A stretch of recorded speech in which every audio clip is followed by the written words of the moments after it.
Al viajar en avión, todos, alguna vez, aunque nos cueste admitirlo, hemos tenido ese breve pensamiento de ¿y si este es el avión que se cae? Nah, no creo, ¿no? Pero aún así se mantiene constante en tu cabeza esa pequeña y minúscula duda de ¿y si sí? Vale, pues en el vídeo de hoy te voy a enseñar realmente cuáles son las probabilidades de que tú tengas un accidente de avión y cómo saber cuáles son las aerolíneas de las que no hay que fiarse.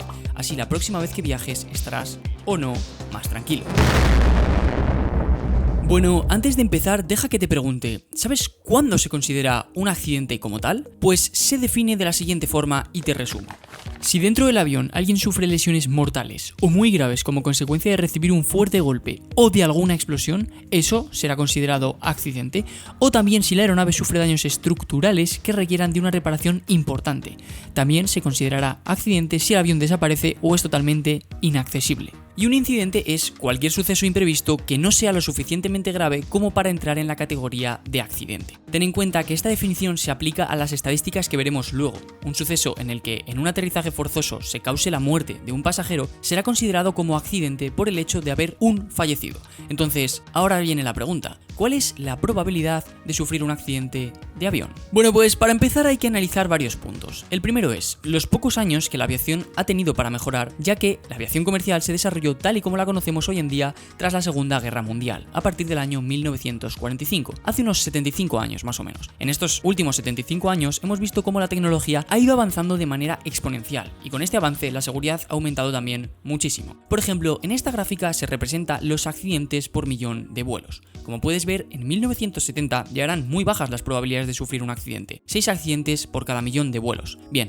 pues ahora mismo, en 2021, hay menos de un accidente por cada millón de vuelos. Y supongo que si este vídeo se reproduce dentro de 40 años, la probabilidad será mucho menor. También hay que tener en cuenta que cada vez se vuela más. Por eso, cada vez va a haber más accidentes en número total por año. Es como si te pregunto, ¿dónde preferirías volar? ¿En un universo en el que hubiera 2 accidentes por cada 4 vuelos o en un universo donde hubiera 3 accidentes por cada 30 vuelos? Obviamente elegirías el segundo caso, ya que a pesar de tener más accidentes totales, las estadísticas muestran que es mucho más seguro. Pues estamos yendo hacia un punto en el que va a pasar exactamente eso. Pero es interesante comparar las probabilidades de morir en accidente de avión con respecto a otro medio de transporte. Esta gráfica compara los fallecidos entre los principales medios de transporte por cada billón de millas viajadas. Exactamente lo mismo que hicimos en el vídeo anterior sobre accidentes de coche. Como podemos ver, el vehículo más peligroso de lejos es la moto, con 212 muertos, seguido por el coche y abajo del todo tenemos el avión, con 0,07 fallecidos. Como te decía, la probabilidad hoy en día es de aproximadamente un accidente de avión por cada millón de vuelos. Es mucho más probable, por ejemplo, que mueras ahogado o incluso autoenvenenado por comer algo en mal estado. Así que, como ves, sí, la aviación es muy segura. Pero esto tiene una razón tenebrosa. Si un avión tiene un accidente en pleno vuelo, es muy probable que la mayoría de sus ocupantes no logren salir con vida. Por esta misma razón, la aviación es tan segura, porque todo se hace pensando en que no podemos permitir fallar. Y ya desde el primer momento del diseño se hace todo pensando en eso. Luego tenemos la fabricación, la operación y el mantenimiento, y todos esos siguen la misma línea. Esto es fácil de entender, ya que si en un autobús o un tren algo falla, existe la posibilidad de frenar de manera controlada, pero claramente si algo falla en un avión volando a 10 km de altitud y a 800 km por hora, es muy probable que acabe mal. Algo que se utiliza de modo generalizado en aviación es la redundancia. Todo está duplicado o incluso triplicado. No solo los sistemas de avión, sino también los procedimientos que ejecutan los pilotos, de tal forma que uno lo ejecuta y el otro lo corrobora. Lo mismo con los chequeos que hacen los mecánicos. Todos los procesos importantes tienen un plan B y todo está corroborado por varios pares de ojos. Vamos con una analogía muy utilizada en aviación al hablar sobre la seguridad. Se dice que la aviación es como un queso lleno de agujeros, donde cada agujero representa un fallo que puede conducir a una situación peligrosa. Para que ocurra un accidente de avión, tendría que alinearse todos los agujeros para que un palo pudiera atravesar de un lado al otro. Por ejemplo, si un operario cargara el avión con menos combustible del que debería, sería como el primer agujero. Ese sería literalmente el primer agujero, cargar menos combustible del necesario. Si la persona que luego tiene que comprobar el combustible no se da cuenta, sería el siguiente agujero alineado, pero muy probablemente el piloto, al mirar los indicadores del motor, se daría cuenta de que falta combustible, por lo que ahí se habría detectado el problema. Sin embargo, si justo los indicadores de motor están rotos, sería como poner otro agujerito más, y así hasta que se encadenen varios después de estos y acaba dándose un accidente, por lo que tendrían que fallar desde los mecánicos hasta los operarios de la aerolínea hasta luego el piloto. Algo difícil de aceptar es que la aviación es tan segura gracias a los accidentes que ya han ocurrido. Es el sector que más aprende del pasado. Por ejemplo, te voy a enseñar 3 accidentes muy famosos y te voy a explicar qué es lo que falló y qué se aprendió en ellos. El primero de ellos fue un accidente en el cual un DC-10 de United Airlines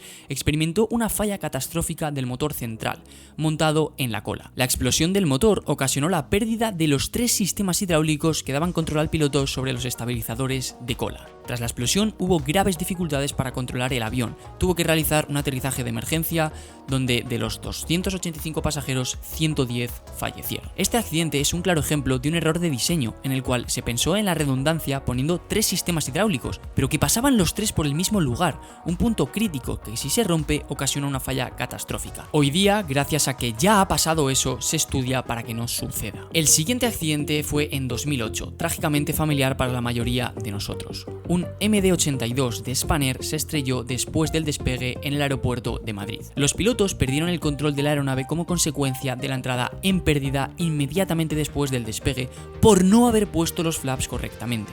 Este error tan grave se dio como consecuencia de la falta de chequeos por parte de los pilotos antes del despegue. Y a esto se sumó el fallo de un sistema de aviso, una alarma que debía avisar expresamente de que los flaps no estaban bajados. Como consecuencia, de los 172 pasajeros, 154 fallecieron. El avión impactó contra un campo dentro del aeropuerto, porque literalmente no tenía sustentación para volar. En este accidente se puede ver cómo los chequeos y la redundancia en los procedimientos es tan importante, así como los sistemas de aviso por parte del avión. Piensa que una aerolínea que no hace los chequeos correctos antes de despegar, junto con alarmas que no funcionan si algo falla, termina en que en el día en el que algo falle no vas a poder saberlo. Y así fue. Digamos que con la negligencia estaban haciendo muy probable ese accidente. Y por último tenemos este accidente que se conoce como el desastre de los rodeos, el peor accidente de la historia, ocurrido en Tenerife en 1977, donde 2 Boeing 747 colisionaron cuando uno de ellos iba a despegar. Las causas principales del accidente fueron en primera instancia la densa niebla que impidió completamente la visibilidad,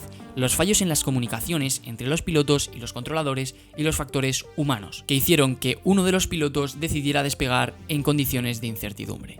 De los 644 ocupantes, solo 61 sobrevivieron, siendo el accidente aéreo más mortal de la historia. En este accidente lo que ocurrió es que desde torre de control se dijo al piloto que esperara para despegar. El piloto solo escuchó despegar por culpa de interferencias, y eso hizo que, si no hubiera habido niebla, obviamente el piloto no habría acelerado, porque habría visto al otro avión que estaba justo en medio de la pista. Pero como hubo niebla, no lo pudo ver y decidió acelerar. Desde entonces, en las comunicaciones no se puede utilizar esa palabra hasta el momento concreto de aprobar el despegue. En ese caso, habría dicho el controlador: manténgase a la espera, y así el piloto nunca escucharía la palabra clave hasta el momento en el que efectivamente tiene aprobación para ello. Sobre este accidente ya hice un vídeo hace tiempo donde explicaba paso a paso qué es lo que pasó. Por supuesto que cualquier accidente es lamentable, pero desde el punto de vista ingenieril, los accidentes siempre se toman como aprendizaje para que nunca vuelvan a ocurrir por el mismo motivo.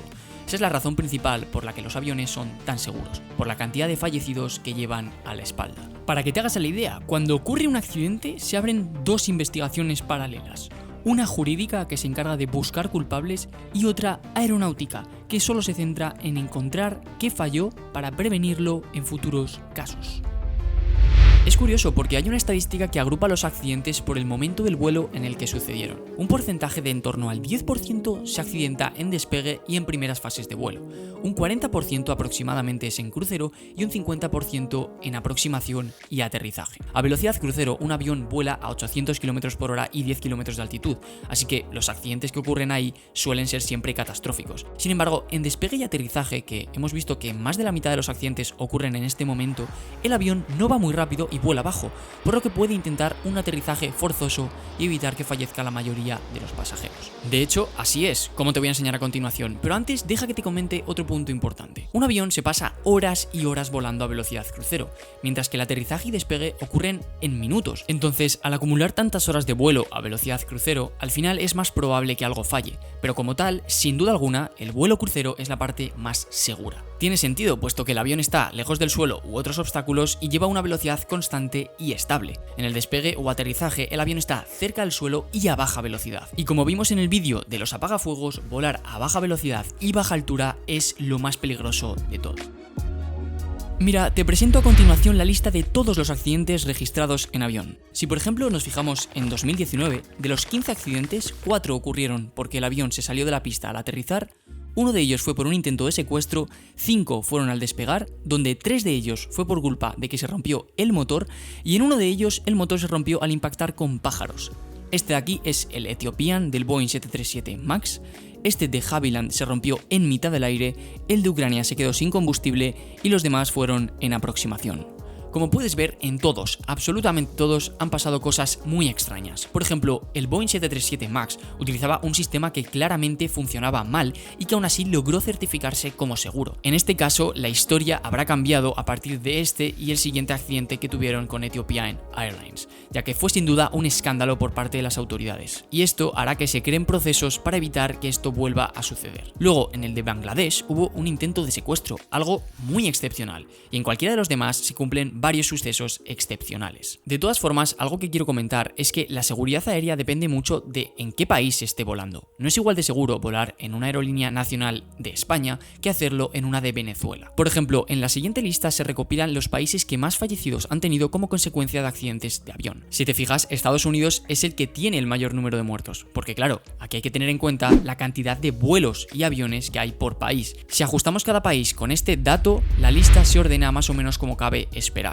Y podemos ver la gran diferencia entre Europa y Norteamérica comparado con otras zonas del mundo. En múltiples ocasiones me preguntan amigos o familiares sobre la seguridad de volar en Ryanair o aerolíneas de bajo coste. Y lo que les digo es que tomen la siguiente regla general. Si la aerolínea tiene vuelos a Europa o Norteamérica, será una aerolínea que con toda seguridad cumplirá los requisitos aceptables de seguridad, ya que si no, las autoridades aéreas, tanto EASA para Europa o la FAA para Norteamérica, no habrían permitido que esa aerolínea vuele sobre su territorio. Entonces, volviendo a la pregunta de Ryanair, sin duda yo no me preocuparía en absoluto. Ahora, otra cosa muy distinta son las aerolíneas de bajo coste que vuelan entre países africanos o asiáticos. Yo, personalmente, ahí sí tendría mucho cuidado, porque los estándares de seguridad no son los europeos. Y no es que sea algo que yo piense, si nos vamos a los datos se confirma, como hemos visto antes, o con este documento de IATA, donde se representa la cantidad de aviones a reacción estrellados entre 2016 y 2020. Como puedes ver, la media global es de 0,2 aviones por cada millón de vuelos. Sin embargo, en África es de 0,28 y Asia 0,34, ambas superiores a la media global, mientras que Europa y Norteamérica están bastante por debajo. Pero es más preocupante los aviones a hélice. En África el ratio es exageradamente alto, siendo casi 5 veces superior a la media global. Por eso digo, tomad como regla general lo que os he comentado cuando viajéis a este tipo de destinos, ya que una aerolínea como Ethiopian, a pesar de ser africana, cubre vuelos a Europa a diario, por lo que sus estándares serán sin duda alguna los europeos. Si lo piensas, en el año 2020 la gran mayoría de los aviones han estado parados por un largo periodo de tiempo, meses incluso, y esto es algo que no había pasado nunca. Si bien es cierto que cuando a un avión se le hacen reparaciones grandes, sí está un mes en tierra parado. Lo diferente esta vez es que todos los aviones han estado parados a la vez, y esperemos que esta situación nueva no sea la causa de algún futuro accidente. Pero en caso de ser así, se habría aprendido para la siguiente vez que tengan que pararse todos los aviones en el mismo tiempo. Pensad que antes del accidente de los rodeos, el sector aeronáutico pensaba que los procesos de comunicaciones ya eran perfectos, o antes del accidente del DC-10 se pensaba que ya tenían la redundancia necesaria con 3 sistemas hidráulicos, pero luego se vio que no era completamente perfecto. Esperemos no nos ocurra lo mismo con el mantenimiento de los aviones en tierra. Bueno, después de ver este vídeo ya puedes volar sabiendo lo poco probable que es que ocurra algo en tu avión. Si quieres aprender sobre todos los procesos de mantenimiento y la rigurosidad que hay en el día a día de la aeronáutica, te dejo un enlace aquí a una charla que tuve con Miguel Herranz, un trabajador de mantenimiento de Airbus A330, A340 y A350. Yo me quedé muy sorprendido de todo lo que me contaba. Nos vemos la próxima y por favor suscríbete si no lo estás para más vídeos como este.